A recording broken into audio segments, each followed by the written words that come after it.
Welcome to the West Sports Show. Today, the trade market gone mad. What should West Coast and Fremantle do? State of Origin is back. And we talk AFLW and, of course, the AFL Finals.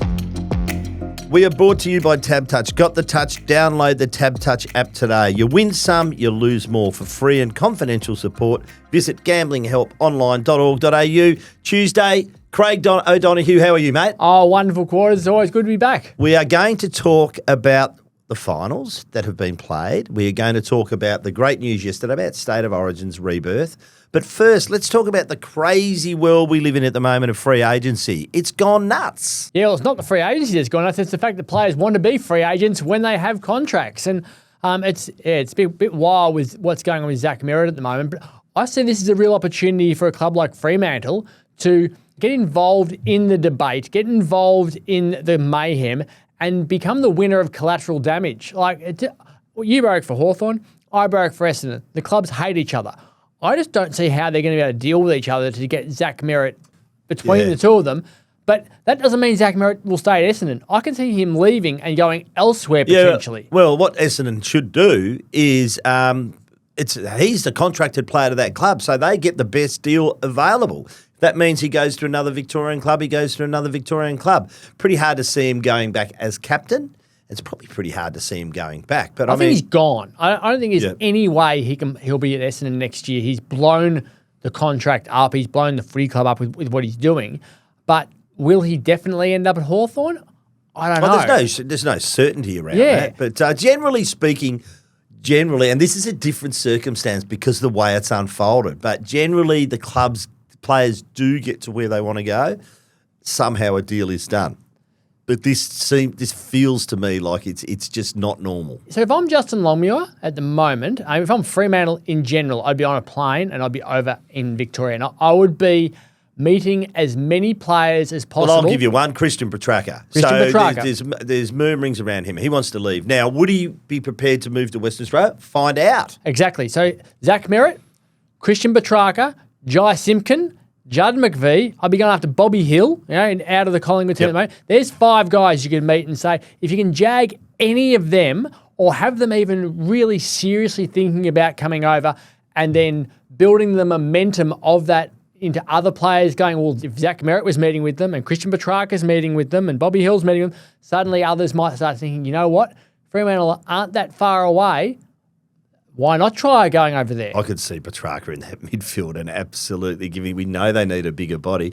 Joe Bridie has said pick one is available, their first rounder is available for the right price, for the right player. So they're open for bargaining. Can you see any way the Eagles get involved? No. West Coast, they have to go to the draft, but I don't think West Coast should be getting involved. I think there's phases of a rebuild. The first phase is where West Coast are at the moment. Get as many young kids in there who are elite talent as you can. Don't trade your top 20 picks. They'll have plenty of picks that are early in the draft. Utilise as many of them and sell your story of hope. That's the first phase. Then it's about building depth whilst still going back to the draft. And we've seen that's what Fremantle have done. They've still got that meaty part of the list to address. Now, you've got Liam Baker and Jack Graham in there this year, but that is still an issue. Exactly. So you want leaders, but you don't have to pay too much. They got Jack Graham for free. They paid overs, really, when you give up pick 3 for Liam Baker. Ideally, you get a player for a salary dump or where you don't have to give too much away. Correct. But you want to keep your early picks. And then when you get to the stage of your life where you are in the 8 and contending, then you go all in on getting players. And it's interesting when you look at the other clubs that are contending at the moment. So the 4 teams that are going to play in the preliminary final. Geelong. Last year, bring in Bailey Smith and Jack Martin. 2 years before that, it was Jack Bowes, Tanner Bruhn, Ollie Henry. Not as successful as what the Bailey Smith one was. The year before that, Tyson Stengel. The year before that, Jeremy Cameron, Isaac Smith, Sean Higgins. They've been very good at it. Loading up. They get better every year. Collingwood brought in Dan Houston, Harry Perryman and Tim Membry this year. Last year, it was Lockie Schultz. The year before that, Bobby Hill, Tom Mitchell, Dan McStay, Billy Frampton, Oleg Markov. 4 of them played in the premiership.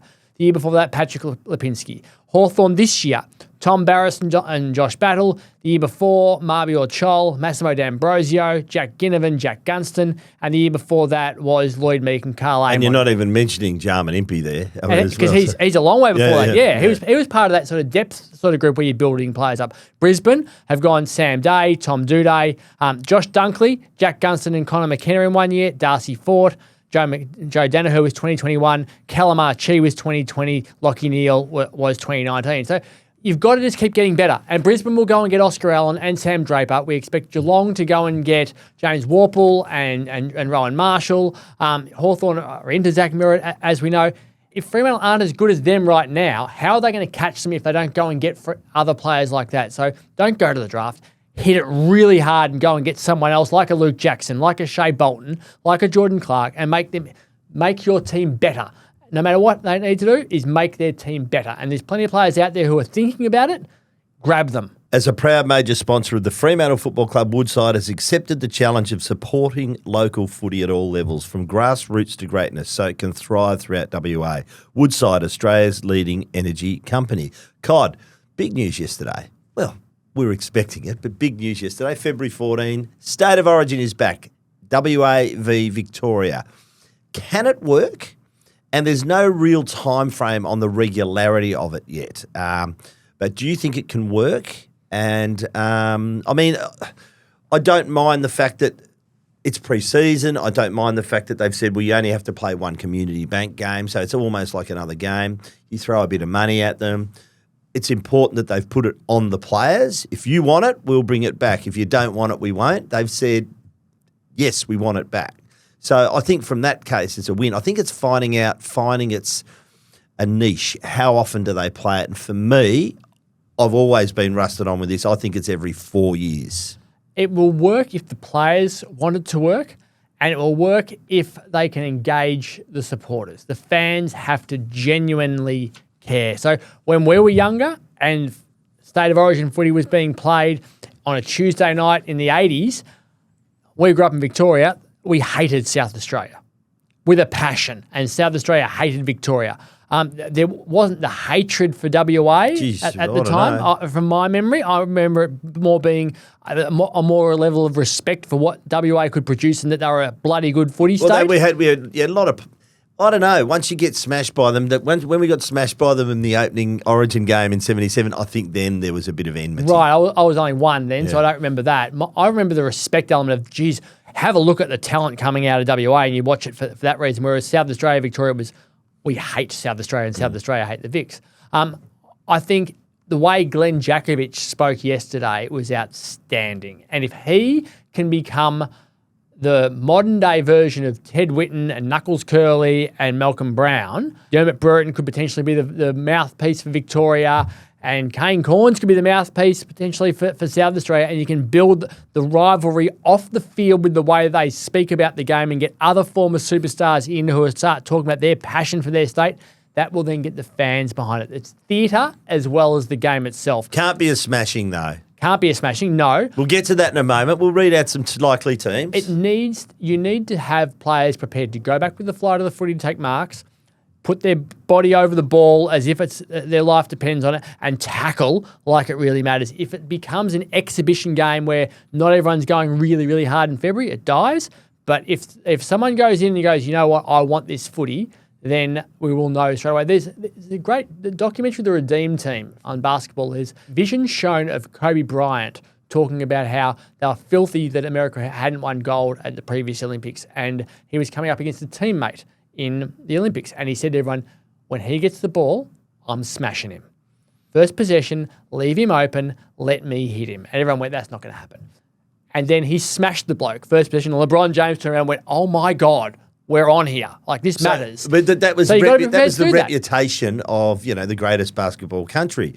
And it was an Olympic gold medal up for grabs. So it's got to be a reputational thing. Yeah. There's got to be something on the line. So I think those things are important. I look back at Origin, we all think of, Teddy Whitten, we stuck it up and all that stuff. I just laugh when I remember Dermot Brereton was late for the airport, and Teddy Whitten made sure the media was there and said, Dermot, I'm just going to, he rang him actually when he's on his way. He said, I'm going to give it to you when you get there, but just make sure you're outside so the media can see. So absolutely, he gave him a pasting. And of course, it was all theatre, as it generally was. But they were great days, and we're not going to return to those days, but I think we can get somewhere near it. But I think the timing is crucial, which is why, Cod, I think if you did play it every 4 years and you'd find a way in the rotation, I think they could run the Indigenous game every couple of years, and that seems to be the thought. So you've got to fill the other year. So you've got to find a way to do that. But I think if you did make it every 4 years, threw a lot of money at it, even made it a national carnival with a medal on offer and what have you, you'd only really get 1 or 2 opportunities in your career to play. So it would actually really mean something. So that's my theory behind it. So I think if they play February this year and it works, and then they play February in 2 years' time again to give South Australia a run, or the Allies. They've put their hand up now, exactly, as expected, and said, actually, no, we want to host an Origin game. They'd be angry because they've missed out. So that's perfect. That can get the passion going. And then you can say, right, in June of whatever year, 2031 or whatever, we'll be playing midway through the year. And we'll have a genuine crack at them with everyone on the line. But there will be something on, like, if you don't play, you can't be All Australian or something like that. It needs to be, there is something genuinely on the line, because otherwise players will say, oh, no, I'm a bit sore at that time of year, and we have seen that in the past, which is what killed the competition. But I think state footy is great. Representative footy is amazing if everyone is really all in on it. And I think when you look back on the International Rules Series, it was good at the start, then fell away totally. It was a novelty, but was there really anything riding on it? When there were a couple of fights maybe, but not really. It became, though, different when it went from up to down and no one wanting to play it, and then they went and got the best players. And when all of a sudden you got Nat Fyfe and Patrick Dangerfield in the same team, and they're sitting next to Luke Hodge and Nick Riewoldt in meetings, and they're all looking around going, geez, I want to impress my teammates who are opponents on other weeks. That's when you build the respect and the rapport and everyone wanting to be part of it. So once everyone's involved, it will change everything, but you have to see it on the field where it's well and truly looks like a game of footy, and not the ball just pinging around and being 150 to 140. The international rules. Don't forget the Jack Russell either, mate. Very important. It was great though with the dog on the field, wasn't it? But those fights, 4 or 5 possessions. The fights actually made it genuinely interesting to watch as well, because it was competitive. Players cared, and it was funny that I heard a story about how the Irish said there was nothing more offensive than bumping into someone when the ball wasn't there. And the Aussies all said there's nothing more offensive than being kicked in the ankles. And our version of just standing there and bumping someone was kicking in the ankles. Yeah, for them. They were all like, we're not doing anything wrong. And we're like, we're not doing anything wrong. And then you realise, oh, hang on, in both of our sports, what we're doing is wrong. Is offensive. So we'll stop doing that. We'll stop punching. So who wins? So look, just on looking at 2 possible teams, I'll get you to read out your likely West Australian team. I've got Victoria. I've got the Big V winning this comfortably at the moment. I agree. I think their squad is a lot better. But as I said, passion can change things. It's on paper, Victoria's team looks amazing. But if WA fills the grandstands with 60,000 people cheering for WA, and you got a Glen and potentially a Lance Franklin and a Nat Fyfe and all these other John Worsfold in the rooms saying, state pride is genuinely on the line. Impress us. Go out there and impress your fans and play like it's a grand final, and they get up for that. That changes everything, because once your intensity lifts, suddenly players can be looking around going, it's February.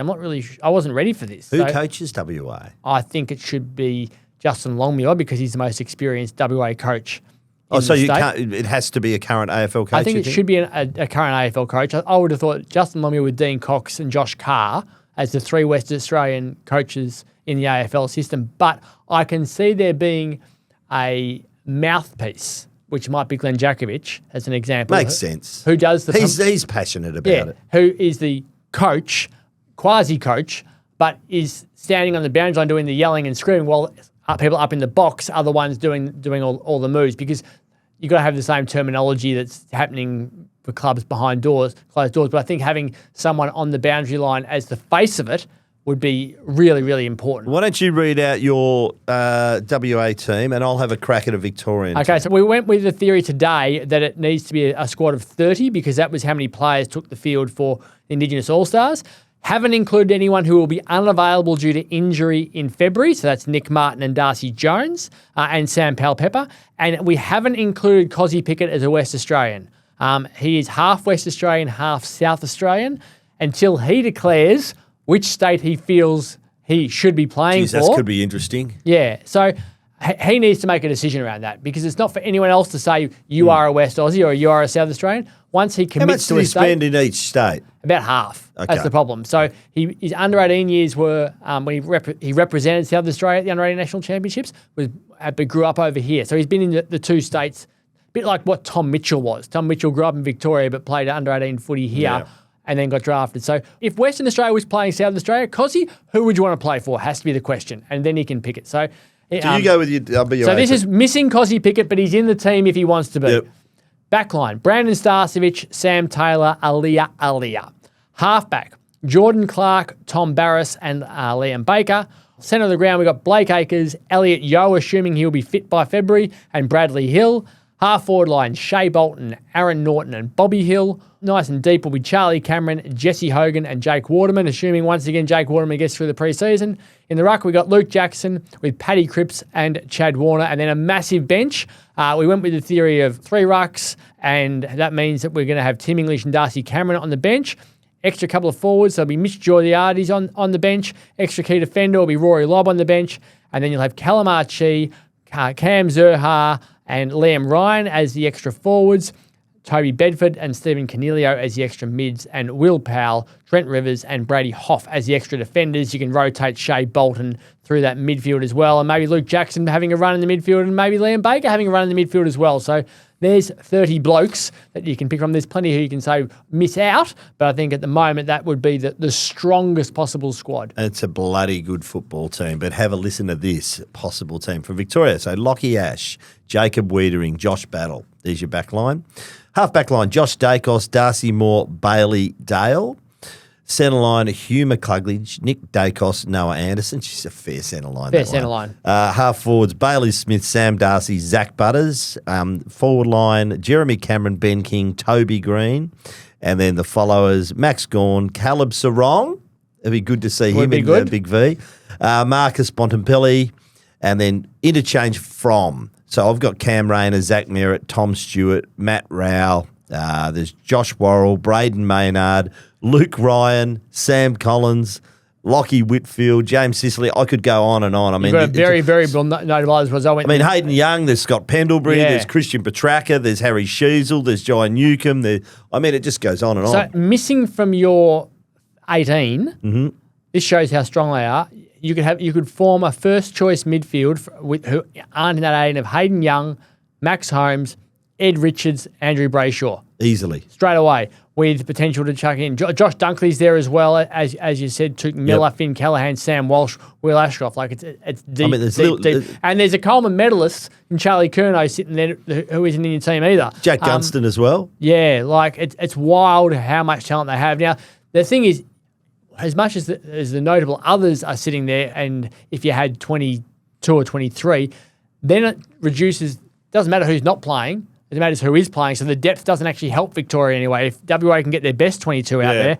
Well, we're assuming it's a five-man interchange bench now, right? I would assume if it was... That's coming in. If it was 5 on the bench and you're playing in June, I think it'd be 5 on the bench. But when you're playing in February, I think we've got to assume there's 10 on the bench because of what happened with Indigenous But all All-Stars. this stuff's great because this is what we need in the build-up to this game. And I think there'll be enough curiosity and enough passion to get a decent crowd for this game one. The key is how it evolves and then I think then they look at how regularly we're going to play this. You know, obviously there has to be a South Australian involvement somehow. And they will, they've very aggressively pursued events, as we saw with Gather Round and Live Golf. So they'll have some skin in this game, which I think's good because it will help it to be successful, I think. And I would argue that it's hard with the Allies. Like the Allies, they never really found a way to make the Allies team feel like they mattered. No, but you could if it was a four yearly event and you could roll in sort of Div 1, Div 2. Potentially, yeah. So, or you could try to have Div 2 being Queensland, New South Wales and Tasmania. But I think you'd have to. I don't think the Allies would work under international carnival. Yeah, I wonder whether or not if Victoria has too much depth, could we see a scenario where they have Vic Metro and Vic Country like they do in the under 18 national championships? And then it reminds you a bit of Australia and Australia A when in that summer of cricket where it was on for young and old. Because you do want that rivalry, and if it makes it more of a competitive environment, who knows? But first choice is always the preferred choice. But if WA can match this Victorian team, and there's some sort of drama out there in any way, shape or form, it will stoke the fire, which is what state footy needs. You need what Queensland and New South Wales have in State of Origin, where it genuinely is life or death for them. The difference being that they treat that game as their showpiece event, and it's bigger than the grand final. Whereas here, the grand final, nothing is ever going to beat winning a premiership. So I was straight on I straight away contacted my old mate Leon Larkin, who of course was the inventor of State of Origin. He's now in Dubai. But, he's obviously very happy that it's been resurrected. But he thinks that WA should try and own the Origin concept, and because he thinks South Australia will come hard at it. But he thinks you should even extend it beyond to other sports. There's no reason why netball couldn't be involved. So that's an interesting concept too. So I think they should somehow get Leon Larkin involved. It would be nice. And we might even get him on this podcast in the lead up. I think that'd be great. Be happy to do that. Recognising him would be great. Just as we recognise Mike Brady on Grand Final Day every year with Up There Kazali. Like, it's going to be nearly 30 years, nearly 50 years, since he invented State of Origin. And the first game was played here, and they said that's why WAV Victoria will happen. So he should absolutely be involved. Tossing the coin would be a great way of saying well done to him for his ideas. Before we discuss the finals, the AFL finals, let's have a look at the AFLW. And I'll call it an upset because we all expected West Coast form-wise to go in and win this. But 8 straight for Freo now. And this AFLW update is brought to you by Woodside Energy, proud major partner of the Fremantle Dockers, supporting local footy from grassroots to greatness.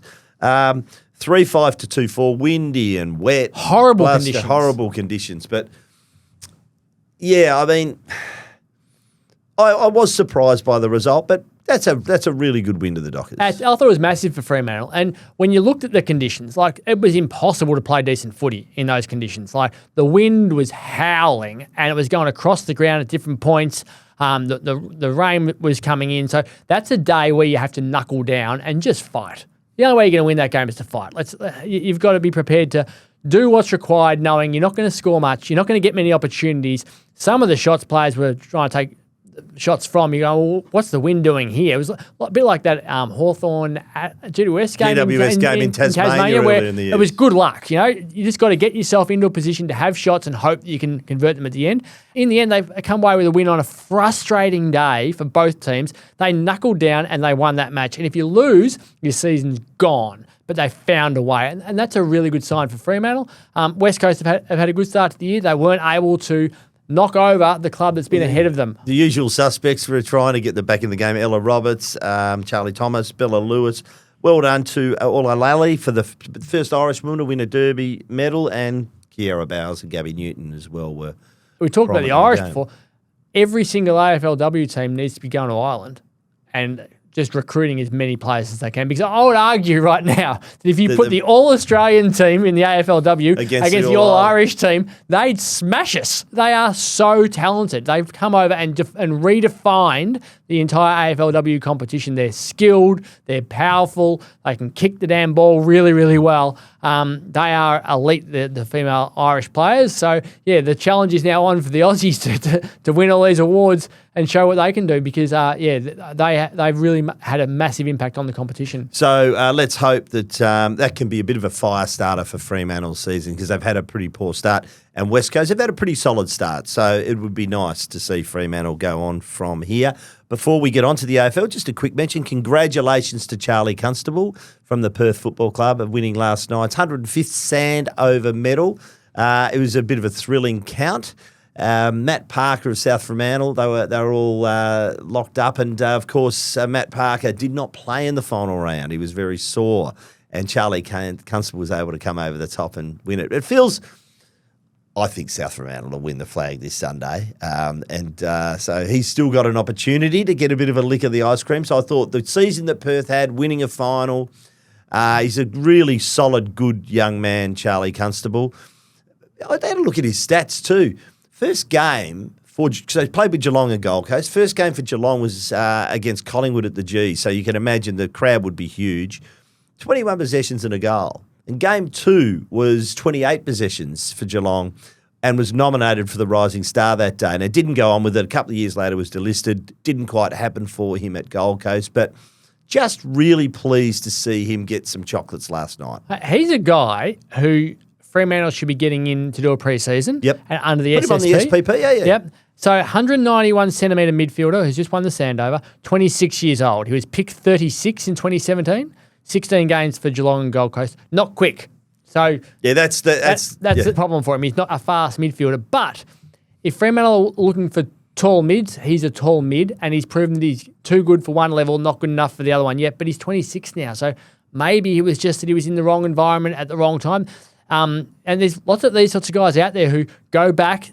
You only have to look at Jackson Haitley won Essendon's VFL Best and Fairest the other day, 190 centimetre mid, 24 years old, pick 14 in 2018. Didn't work out for him at GWS and Adelaide, but these are the sorts of guys we've seen Fremantle have real success by going after guys who have just gone back and haven't been good enough, but have come up and shown they can still play. So you look at Oscar McDonald as one of those sorts of guys. They went after Josh Corbett and his body didn't work out. Corey Wagner, it's worked out for him. And Pat Voss is the clear example of a guy who it's definitely worked out for. So why not chuck them on your list towards the end? Do you want them or do you want pick 60? And I would argue that going from a 191 centimetre, 192 centimetre midfielder who's proven that they can dominate at waffle level, at least if you need them, you can chuck them in. So our friend and colleague Adrian Barrett has just broken out into a sweat over that because depth is an issue for Perth, as talented as they are, so they could ill afford to lose him, but of course you're not going to knock back an AFL opportunity.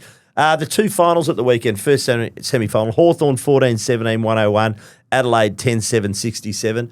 I'd say as a Hawks fan watching on, I thought it was might have been over after 47 seconds or whatever it was, but clearly I didn't think it was over. But I was disappointed in Adelaide's performance. I thought you could argue in many ways that Collingwood got through the first sort of 2 or 3 knockout punches and had them against the ropes, and Hawthorn just finished them off.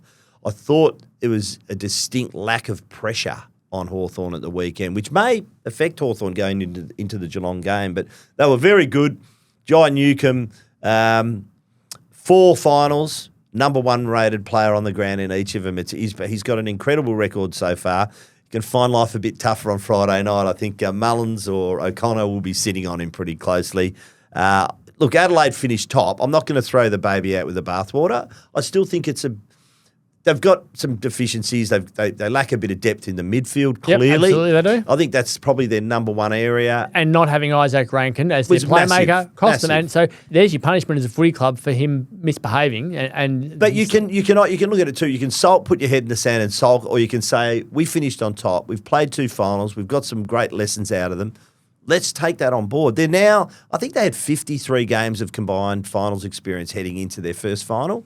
Now they've got a hell of a lot more. Yeah. So, and we talked about Fremantle last week about how close they thought they were, and then you get a bit of a reality check. Adelaide have had that reality check and haven't been able to win a final at all this year despite finishing on top. So they will now know where the gaps are in their team and what they need to do to improve. And the fact that just because you're a good home and away team doesn't mean you'll be a good finals team, and they've lost those 2 games at home. So Fremantle and Adelaide both building at a similar rate from when Justin Lemieux and Matthew Nicks came into the competition as coaches.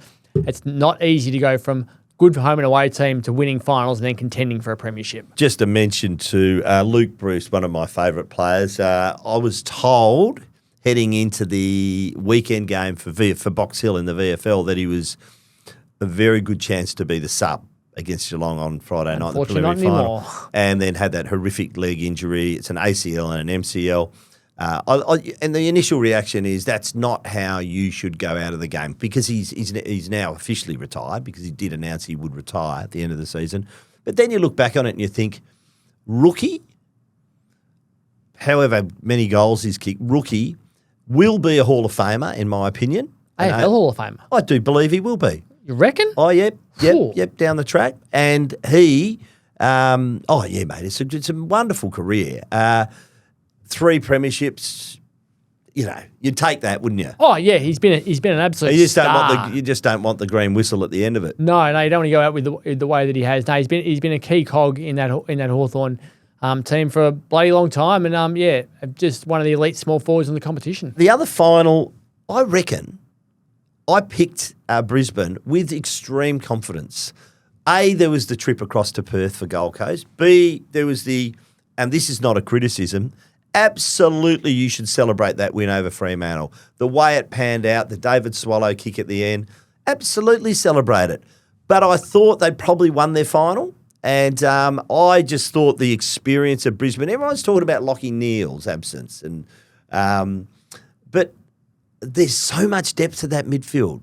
Hugh McCluggage, who'd had 14 possessions the week before, got to work. Will Ashcroft was unbelievable. Just so many layers to that team. So I was extremely confident they'd win that game. And look, that's a really good season for Gold Coast. You've played in the finals for the first time. You've won one.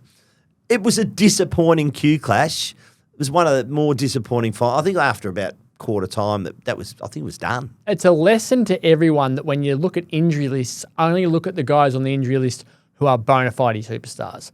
So everyone goes, they're missing a handful of their best 22. Well, how many of them in their best 5 or 6, or how many are in their best 10? Because you probably hit Wood is, but but he's one that had to find a replacement for, and Neale. The others, I reckon they could argue, well, we can find someone who's almost as good. Whereas if you're losing, your stars all the time, you can't recover from that. But Brisbane have so many stars. Will Ashcroft just jumps up and goes, I'll have more of the ball, thanks.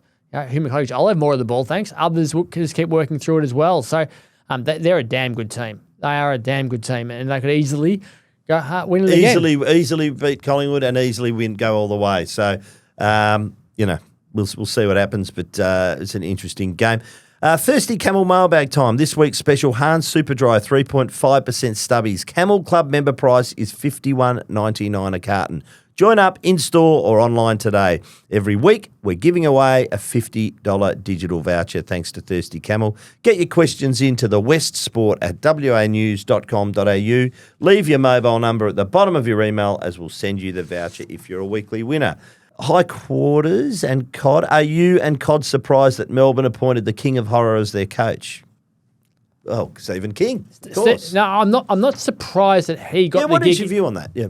If Nathan Buckley didn't, which was the thing, I think Nathan Buckley was the one we all expected to get that job. But looking through it, Stephen King coached Gold Coast as the interim coach before Damien Hardwick and was highly rated up there at the time and did a pretty good job during that. He'd been at the Western Bulldogs, he'd been at St Kilda, and he's been at Geelong. So he's done plenty of work. That's after a decorated AFL playing career and as well. Came here and interviewed for the West Coast job and then had a health condition which impacted him during that. So he's done the hard yards, and when you look at the names who were in contention for it, I always thought there's one that you're probably going to be really leaning towards at the end. Whether he gets it or not, he'll be in the mix. So not at all surprised that once Nathan Buckley said, I'd rather Tasmania, that they went Stephen King, you're I wasn't surprised at all that Buckley didn't get it. I really did I think he was going to get that job? No.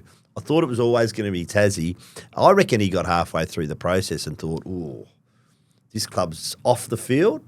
Not in good shape. He was interviewing them as much as they were interviewing him. I think that's just the way I read it. And he spoke last night and he said he was asked the question, would you take this job straight away? And he was like, I think I'd rather Tassie, is what he was thinking in the back of his head. And I need a few more days to meet with Tassie and think about it, whereas Stephen King was all in on wanting the job. So, Stephen King is now the coach of Melbourne, and good on him. High Quarters and Cod, who was the most disappointing side on the weekend, the Crows or the AFL's Nepo baby? Oh, the Crows were the most disappointing side. I agree. Easily. The Nepo baby, as they refer to them as.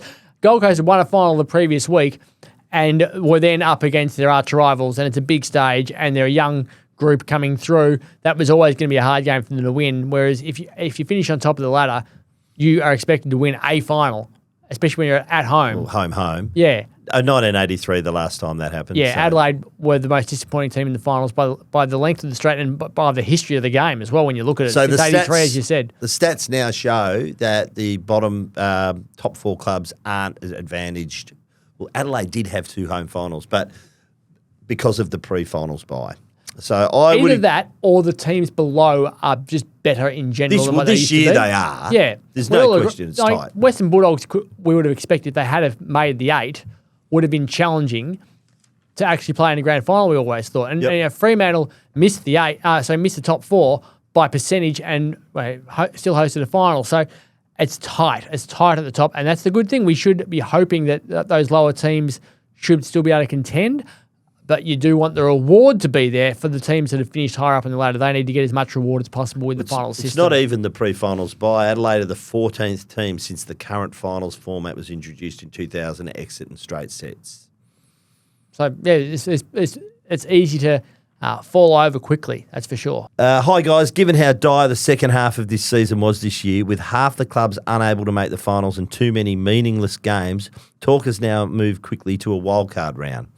Seems to me like the AFL is behaving like normal, putting up a solution but not defining the problem it's trying to solve, and without a range of options to achieve it. The real question to me is, what do we want the fixture to achieve? For me, it's about fairness and keeping as many teams in the hunt for finals as late into the season as possible. It would be good if other options could be aired. Who knows, a conference system like the NFL could be a better solution. That's mainly from North Perth. What I will say, look, I've always thought conferences could work. I'm not a fan of the wild card. It'll happen. Don't make no mistake, it'll happen because it means extra fixtures, so it'll happen. But we had a great wildcard round. The finals are a wildcard round, and we had round 24 was the greatest wildcard round you'd ever have. Yeah, and I think the bigger issue, as is mentioned there, is that too many teams couldn't play finals. And I think they've got to look at the fact that you look at Essendon as an example, about to lose their captain. Well, teams just turn around and go, and Melbourne potentially with Petrarca and North Melbourne with Jai Simpkin. Teams just say, you're down the bottom of the ladder, we'll just take your best players. And it allows the strong to stay strong and the weak to stay weak. And until they find a way of evening up the competition like the way the draft was meant to, then they've got real problems. Yeah, they've got some problems. At the moment, clubs stay in rebuilding mode forever, and then they just keep losing players to the teams who are up the top. You've been listening to the West Sports Show. We have been brought to you by TabTouch. Got the touch? Download the TabTouch app today. You win some, you lose more. For free and confidential support, visit gamblinghelponline.org.au. Remember, you can watch or listen to this podcast on YouTube Music. Leave us a rating and a review, and don't forget to follow this podcast so you don't miss an episode. Cod, we will talk again next Tuesday when we know who the 2 grand final teams are. Give me a prediction. Who's going to play in the grand final? I'm going to say Brisbane and Geelong. Yes, I'm going to agree with you. As much as it hurts. Well, that's not long until we'll know for sure. We'll look forward to talking to you next week. Will do.